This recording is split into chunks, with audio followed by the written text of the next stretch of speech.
Is that Mr. Charlie Dog in the house? Charlie Dog. How you doing, Charlie?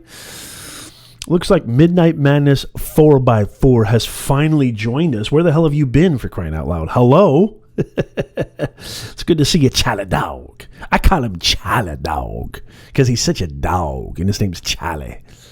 I don't even know where that came from. It just sounds good, doesn't it?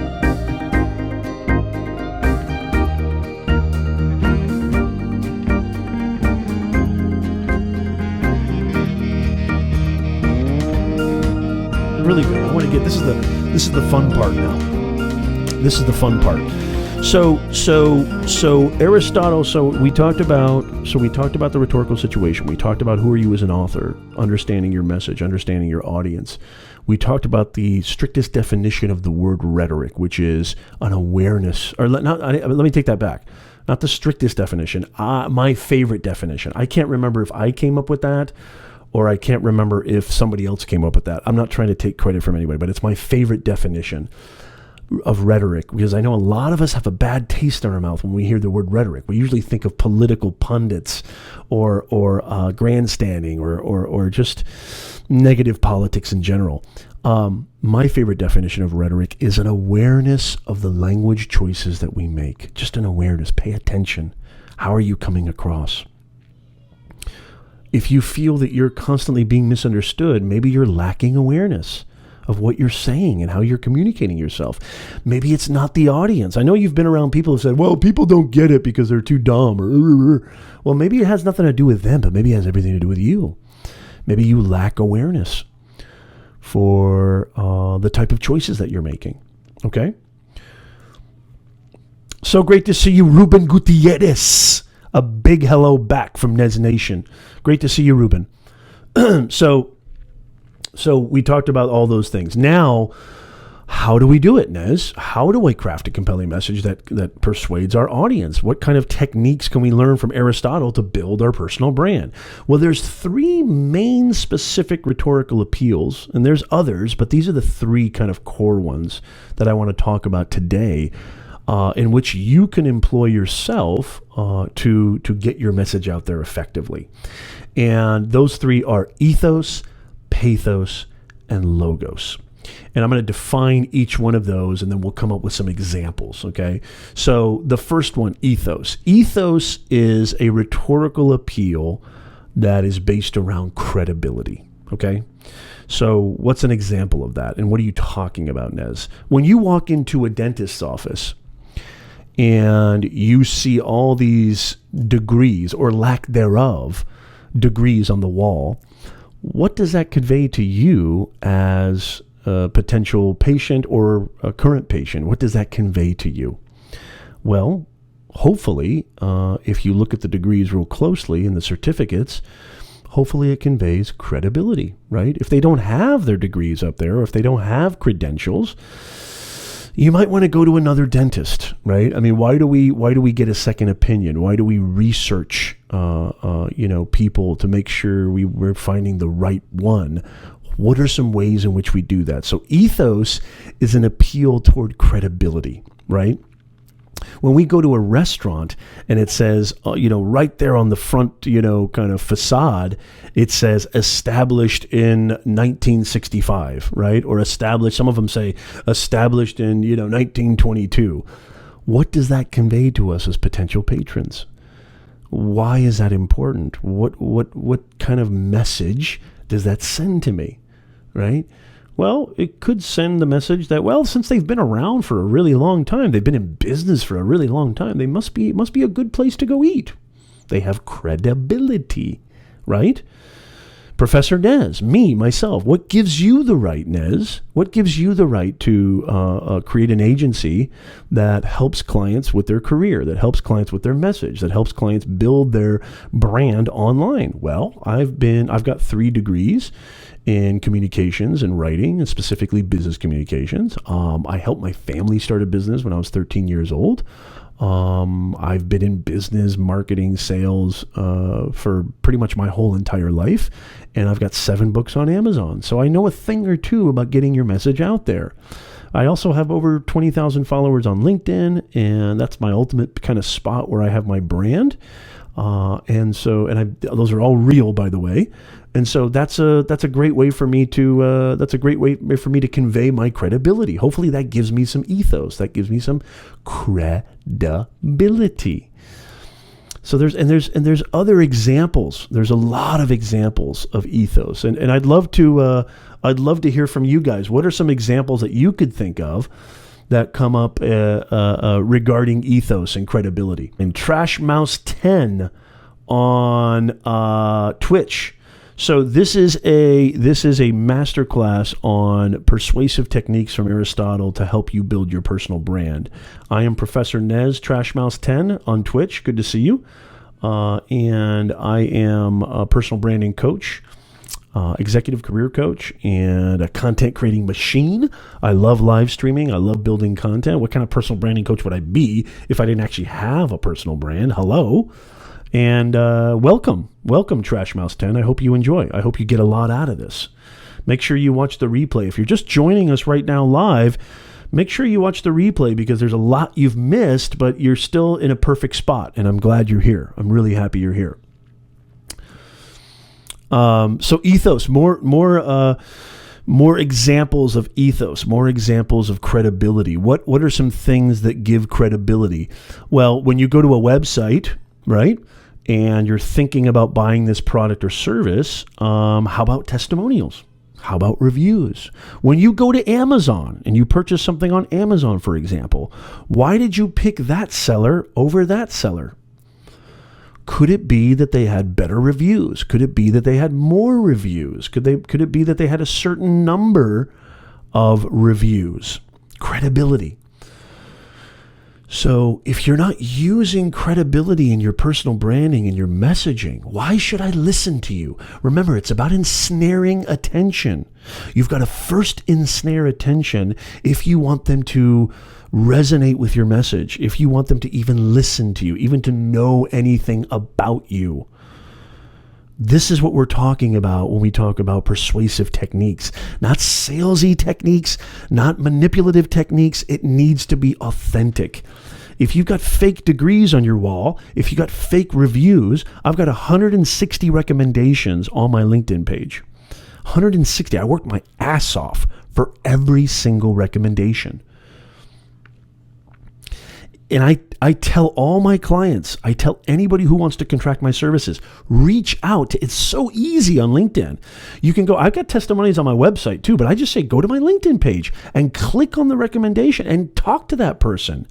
Talk to a real human being. You hired Professor Nez? Yeah. Is he good? Did you get anything out of it? Did you get results? Like, what was working with him like? So it has to be authentic. My point is this. If it's not authentic, you're toast. If it's not real, you're toast. Right?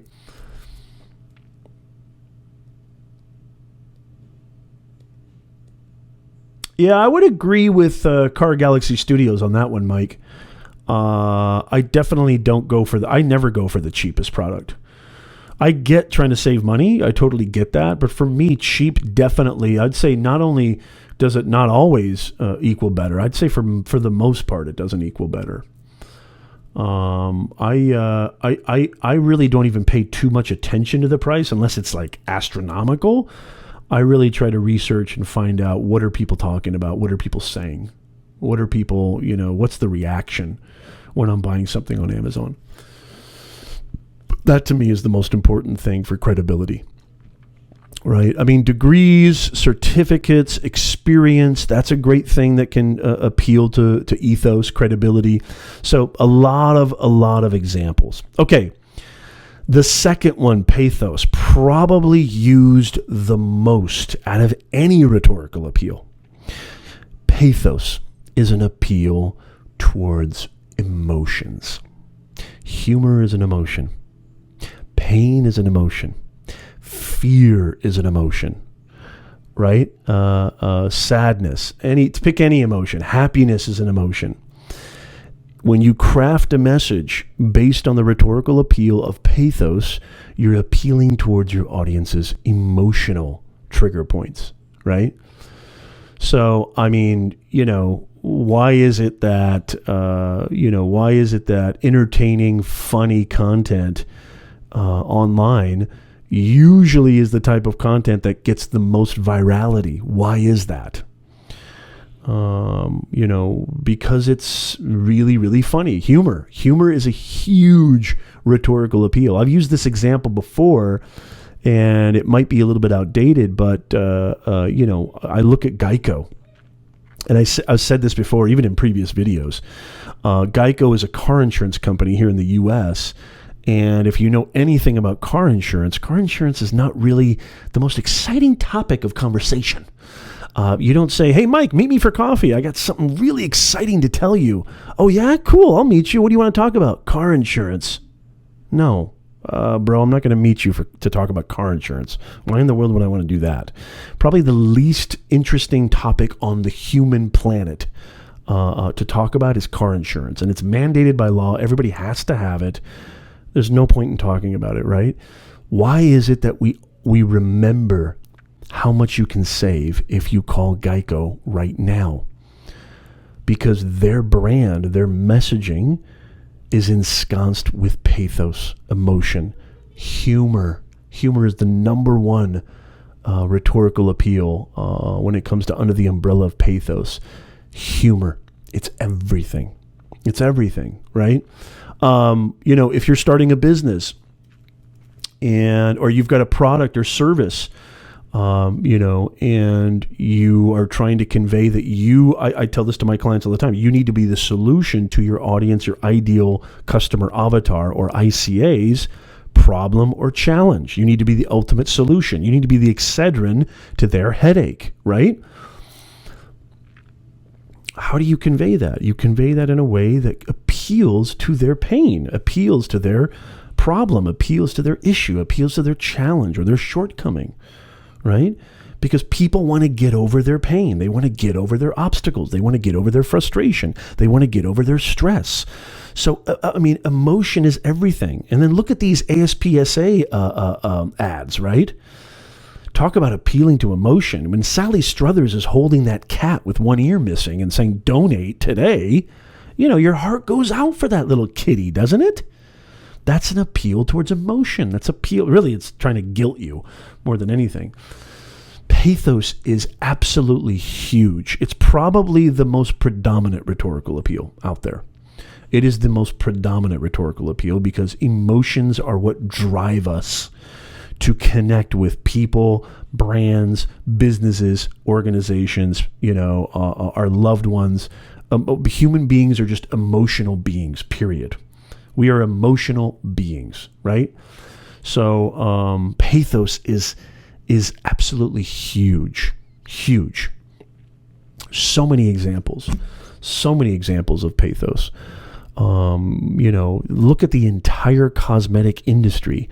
Look at the entire beauty industry and fashion industry. It's all predicated upon our need, our emotional need to look good, feel good, for ourselves and for others. So, they are pouncing on our emotional pain points, pouncing on it. And it's a billion, trillion dollar industry, right? You look at fear as an emotion. Some people would say that politics preys on fear, right? Fear-mongering is a way that a lot of politicians deploy pathos to reach their audience. There's just endless examples about this. So we talk about ethos, credibility. We talk about pathos. There's endless examples. Look at the Super Bowl, for example. What are the most memorable Super Bowl commercials? Sometimes they're the ones that are really inspiring and deep and human, right? Most often it's the ones that are the most funny, right? Those are the Super Bowl commercials that we remember the most. The ones that are the most funny. Last but not least, logos. So logos comes from the Latin word logic. So logos is an appeal towards logic, right? You save 25%, on this vehicle versus that vehicle. So it just makes logical sense based on your budget that you would purchase this car, right? You live in a neighborhood where there has been some reports of theft, of burglary. It would make logical sense for you to have this security system installed in your home. We use logic all the time, right? I mean, appeals towards logic happen every single day. We do this every single, moment. We this is the thing that I want to really bring to the forefront. These are just fancy terms: ethos, pathos, logos. Aristotle, right? Persuasive techniques to build your personal brand. It can sound like a really complex phrase. It really boils down to this. You're using this every single day. It's just a way to kind of bring it to our consciousness. Be a little bit more aware of it, so the next time that you're building your brand, the next time that you're building content or anything that you're doing to grow your brand, you can think about, this is interesting. I could use a little logic here. Am I using enough credibility here? Am I using emotion here? Think about copywriting. Think about copywriting for your content. Think about the description. Think about the tags, the title. Are they appealing towards credibility? I mean, look at this title right here. I mean, if it said persuasive techniques from Professor Nez to build your personal brand, yeah, that might have a little bit of ethos, but most people don't know who Professor Nez is, which is a huge shock. How could you not know who Professor Nez is? But Aristotle carries credibility. Aristotle carries credibility, right? Why? Because Aristotle's well known. He's well known to be the father of modern philosophy. He taught Alexander the Great. He's written countless volumes of philosophical works that still stand the test of time even today. There's a lot of credibility there, right? So it's being aware. It's just being aware. Don't forget that definition. Rhetoric is an awareness of the language choices that we make. It's not political grandstanding. And you use these rhetorical appeals every single day of your life. You just might not be aware of it.